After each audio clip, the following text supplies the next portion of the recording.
Let's just shoot it off one more time. Come on. I gotta hold my Olive. If you say I'm Olive, I'll give you some of my candy cane.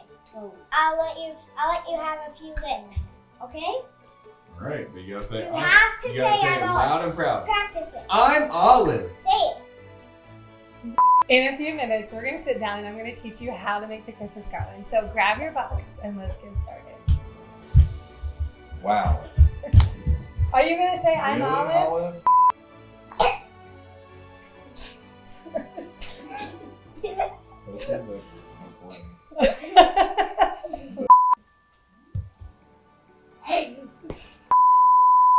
Hey everyone, Merry Christmas. We're the Knights. I'm Robert. I'm April. I'm Jedediah and this is our dog Max. I'm Penelope. I'm Jer. I'm Olive. We created the Christmas Garland resource just for you and your family. And we hope that it's a tradition you're able to take on for years to come. Yes, and in just a few minutes, I'm gonna sit down with you and teach you how to make the garland. So grab your box and let's get started. Okay, so here we go with the garland. The first thing I want you to do is open your box and get everything out, and I'm going to talk you through what you have. So the first thing you have are these devotional cards that go along with the garland. They are so special, one for each color of the garland. We'll talk to you a little bit about that later, give you some tips on how to use that. And the next thing you have is a needle. You have 2 skeins of ivory embroidery floss, and then you have 30 different felt balls. They are so sweet. I love them so much. It was so fun picking the colors and putting this kit together for you guys. I've always wanted a bright colored garland like this, so it just felt like the perfect time to make one. So you can start by getting your balls out.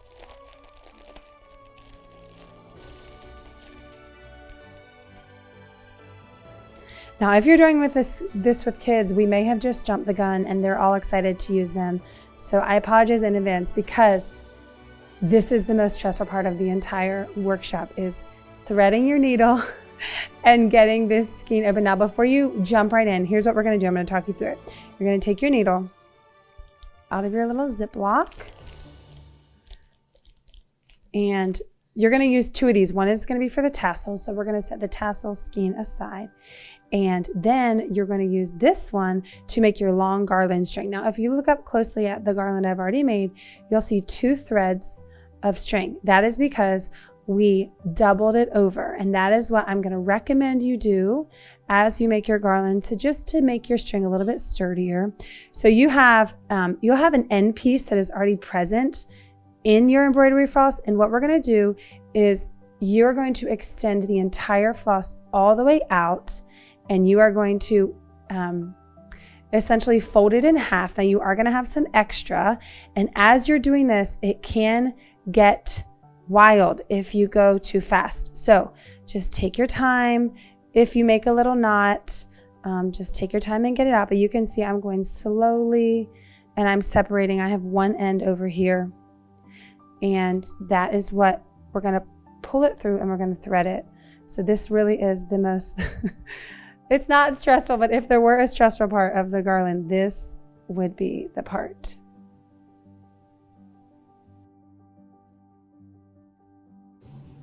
Okay, so once you have it slowly separated, you're going to have 2 different ends of your embroidery floss, and you're going to thread. Get that spit on there, guys. The spit is a difference maker to get through the needle, the eye in the needle, okay? So you can kind of twist it if you don't thread needles very often. Twist it through and you're gonna put it through, get your spit on it so that it gets through the eye of the needle.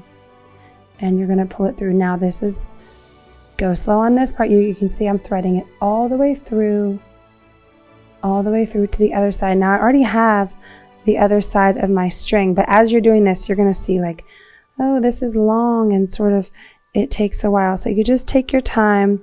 And when you get both ends of your string, you're going to bring it all the way in half. And then you're going to take this needle essentially to the middle of the other string. Now you really can't see this all in the frame, but you get what I'm saying when I say spread it all the way out in half, put your needle to the half, and then you're going to come on the other end, and I'm going to show you this really quick. But for the sake of the small frame, I've made like a smaller string of garland. But once you get your ends of your string, this is one end, this is the other end, you're going to tie them in a knot. Now, you are going to have a little bit of extra that we're going to cut off the other end later. But for now, you're going to tie this in a knot, one, and then come back around and tie it in a second knot.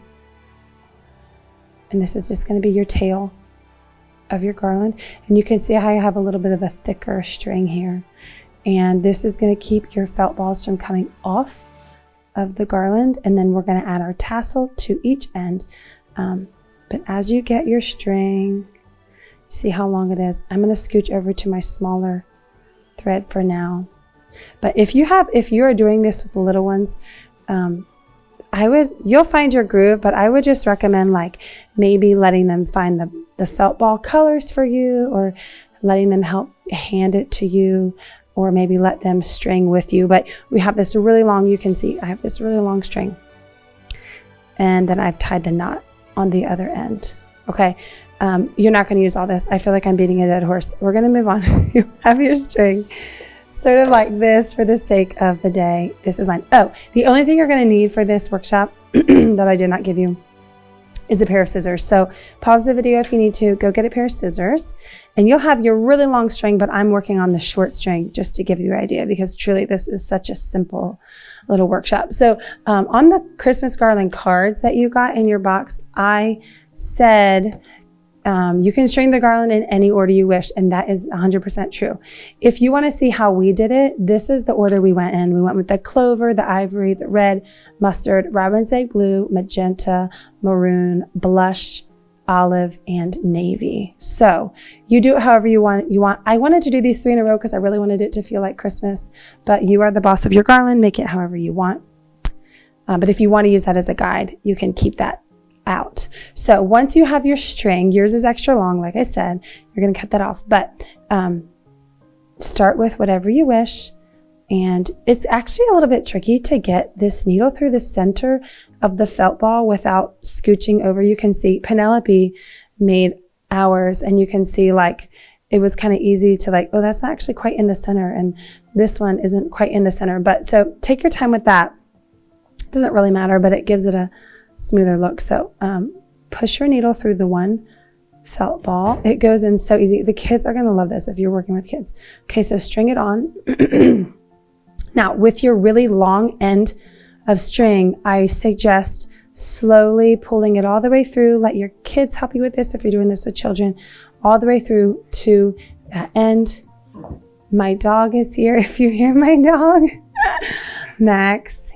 Okay, so move your felt ball to that, then move to your next color. Now, however far you decide to put these apart is your call.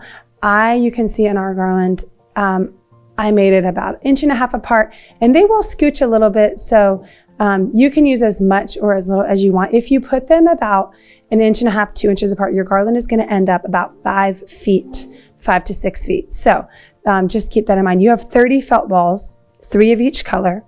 And so when you make your pattern, if you choose to do a pattern, just keep that in mind. All right, so I'm going to do white next. Slowly get it through the felt ball to make sure it's in the center, and then push it through, all the way through, slowly, slowly, slowly. And I would say about like that. Okay, and then red or whatever color you're doing next. And I am not going to sit and do this whole garland with you because it's such a simple concept, but you get the idea. Okay, after red, I chose mustard. I'm going to go through. And like I said before, this floss will it can knot up if you go too quickly. So take your time and go slowly. If you have multiple kids, maybe give each kid a job, or alternate who gets to choose the felt ball. Or if you just want some peace and quiet, do this by yourself and then show them the garland you made for them and then do the activity with them. If you are doing this on your own, or even if you're not, encourage you to put some worship music on, make a cup of tea or a cup of coffee. Sometimes like setting the stage, setting the environment for your space and your intention of making it a special time is also about like getting the coffee made, turning the music on, turning the fireplace on, or something like that. Okay, so you can see kind of how it's going to pan out. I'm going to do one more, and then I'm going to pretend that, I don't know, maybe I could actually get the rest on there. So I've blushed. Yeah, I'm going to do one strand so y'all can see, but you're going to do all of yours before you finish up and tie your other end. But for the sake of time, I'm going to show you. Okay. All right, so let me scoot my others out of the way. You keep going with yours, or if I get too ahead of you, you can pause the video and then push play when you're ready to make your tassels. But I'm going to currently pretend that I have just finished all 30 of my garland balls. And you can see how far apart these are. Like I said, if you do this, you're going to get about a 6-foot garland. All right, so pretend your garland is done. You've done all 30. And you're going to tie the same type of knot on this end that you tied on that end. And if it's too long, no worries. We're going to trim it in a few moments, but I'm going to do one knot and then I'm going to do a second knot. And I've tied off my end. It is safe and secure, never to be removed or apprehended again. I don't know that that was the right word to use. Okay. All right. So now you have your garland. This is my mini, but you'll have your whole garland, or pause if you haven't finished. You're done with your needle. So you can scoot that out of the way. If you have children, just put that bad boy back in the bag, save it. That's a good needle to save for another time. Okay. Now we're going to move into the tassel, which is just like the sweet little bonus special. Just, it's like a little pizzazz on the end of your garland. It really kind of gives it a complete look. And when you're done and you're hanging it somewhere, that is a little specialness. Okay. All right. So for your tassel, you're going to need your second skein of embroidery frost and either your phone or a book or something that you can wrap this around. Okay. I'm going to use my phone. It's going to make it a little bit of a shorter tassel, about like this. If you want a longer tassel, you can do something like a book or something like about this size, and you're going to wrap it around. But decide on that. And then we're going to go slow again. So pull your sleeves off of your garland. Now, let me go back. When you made your big, huge, long garland, you definitely probably had a little bit extra string if you were using this spacing before, like at the end that you cut off. So keep that for extra. If by chance you didn't have any string, you're going to reserve, maybe, I don't know, what is this, like 20 inches of this string, and you'll need that to tie your tassels. So use your extra old string from your garland extra, or if you've used all that, save about this much string, to tie off your tassels. So I'm going to set that aside, and, same idea. We're going to use the whole string, and you're going to wrap this around your book or your phone or whatever, and you're slowly wrapping and wrapping and wrapping. Sorry, my phone is so shiny. And you can see how this is already kind of like wanting to knot up, but it is not going to get the best of us. We're going to go slow and steady. And this is going to make you 2 different tassels, one on each end. And then at the end of this, I'm going to show you how to tie it off onto the end. It's getting out of hand, April. All right. I may speed this up a little bit so you can. Well, I guess you're doing it too. You're doing it together. So yeah, if you're not careful, it will get in a little knot. If you have 2 people, this is how you could include someone else, and you could have one person hold the skein on one end, maybe of the table, and they can help you slowly let it out so that it doesn't do what mine is doing. So that's how you include a friend. It's not really knotting, it's just like wrapped around a little too much.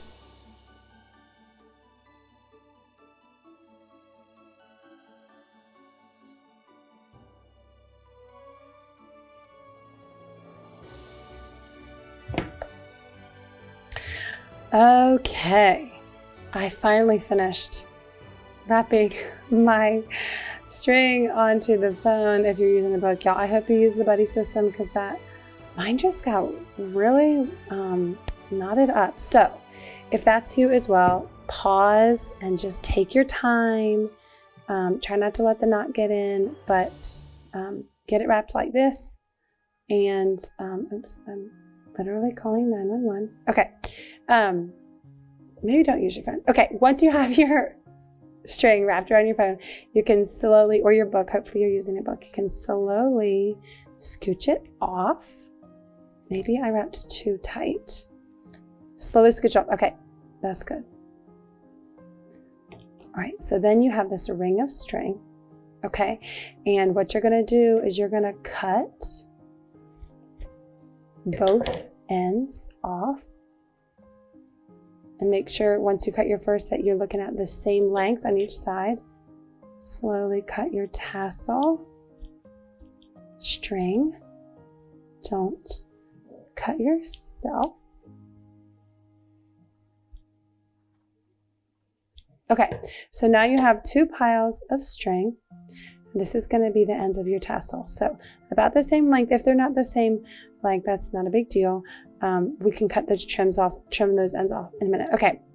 So now on the end of each tassel, or on the end of each garland, you have a knot, which we made previously, and you have this extra tail string. So what you're going to do is you're going to take this, your tuft of cut tassel, and you're going to pull it through.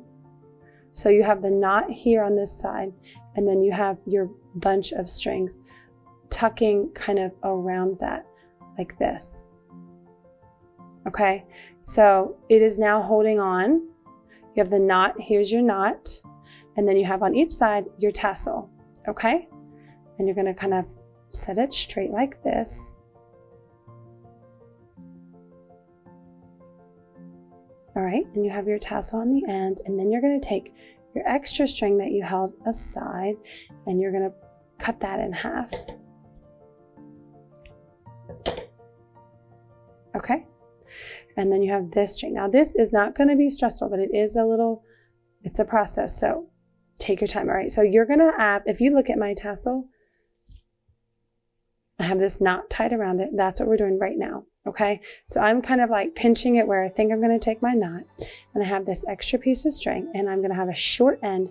Now, if you have children that you're doing this with, it might be time to just give them hot cocoa or something. They probably won't be able to help with this part of the process. All right, so have an extra piece of string about 2 to 3 inches, maybe only, like 2 inches. And you're gonna set that on top of your tassel, and it's sort of coming out on the end. Okay, the end is coming up like this.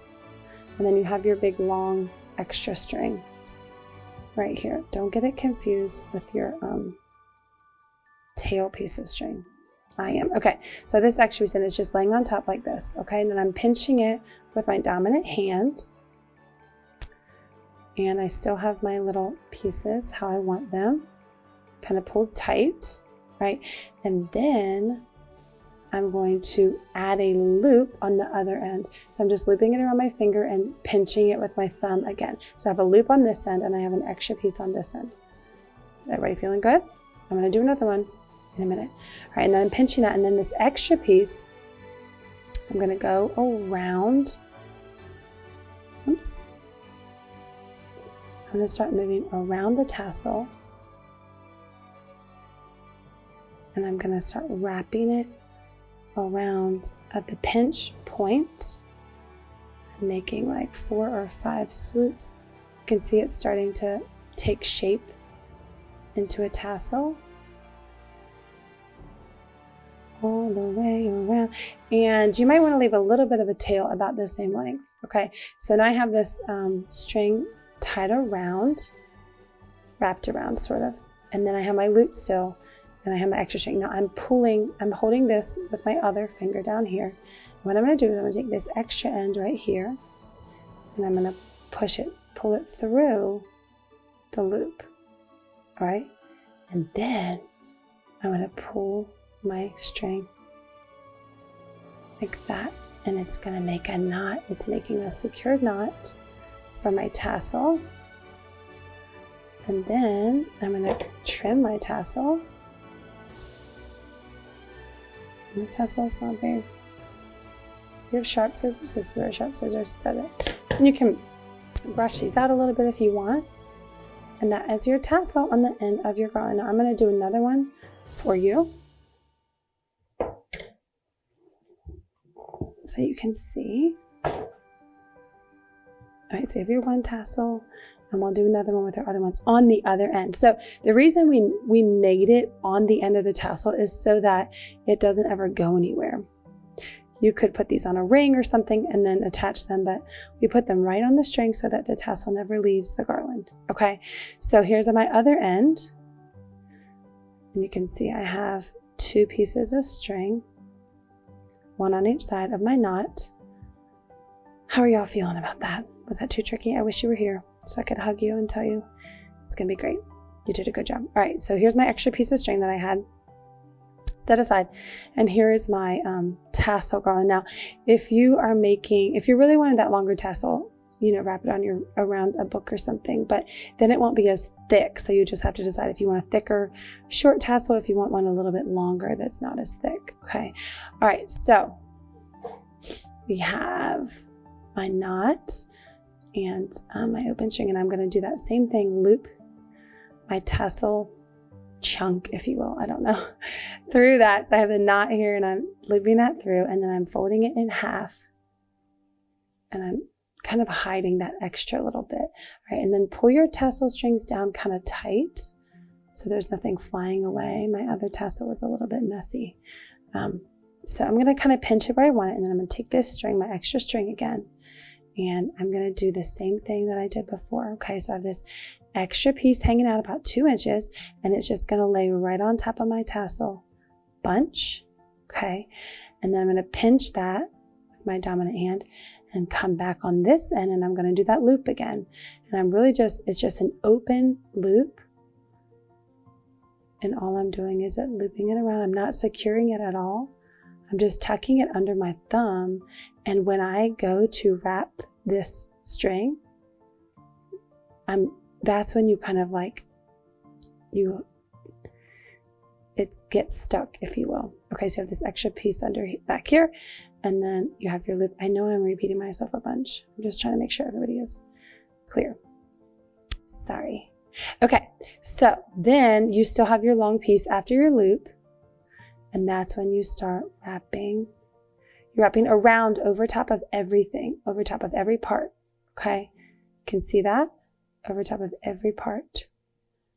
Wrap, wrap, wrap, until you run out of string, or if you have a ton extra, I don't know, like 7 or 8 times. Okay, wrap, and then wrap over the last time and pinch it to the side. It's gonna fall into your tassels, and then you're gonna take this extra piece again, and you're gonna loop it through the loop, and then pull it tight, and your little loop is going to disappear into your tassel, and it gets really tight. Okay, and then you can trim your tassels again. Now listen, if it's too hard and you can't figure it out, I want you to message me on Instagram. I will FaceTime you, and I will walk you through the whole process. Trim your tassels the way that you like them. If you want to have a smooth look, you can comb them out really with a comb.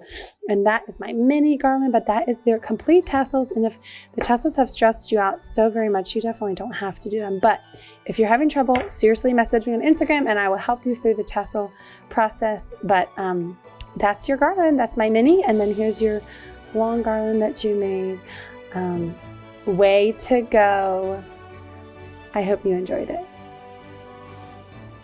Okay, everyone, so by now you have made a flawless Christmas garland. Perfectly flawless. So, yes. Okay, flawless. Maybe something like this. Listen, we hope you had fun doing something crafty and just savoring in the Christmas season. We want to encourage you to pick a spot in your house to put your Christmas garland. We hang ours over our mantle. You could put it on a doorway, or if you have kids, you could let them put it in your room, in their room, just somewhere where you can see it and be reminded to use the cards. Yeah, and so the cards that you have in your kit, there's 10 different cards here that we've designed, and they correspond with each of the colors on the garland. So as you can see, you've got each of those there, the colors line up, and there's a different part of the Christmas story on each card. And so you can take 10 days, even leading up to Christmas, or whenever you want, maybe with family, maybe with friends, with your kids, and teaching them a little bit about the Christmas story and just reflecting on what that means. Maybe you want to do it by yourself and take a journal and study a little bit more of the scripture about what the Christmas story means. And so each of these correspond with the colors. And as you go through it, you can read a part of the story. There's a reading section here where it gives you scripture and a little devotional, and then also a reflection time as well, where you can respond in prayer and even find more scripture to reflect on in the Christmas story. Well, we hope you have fun, and Merry Christmas.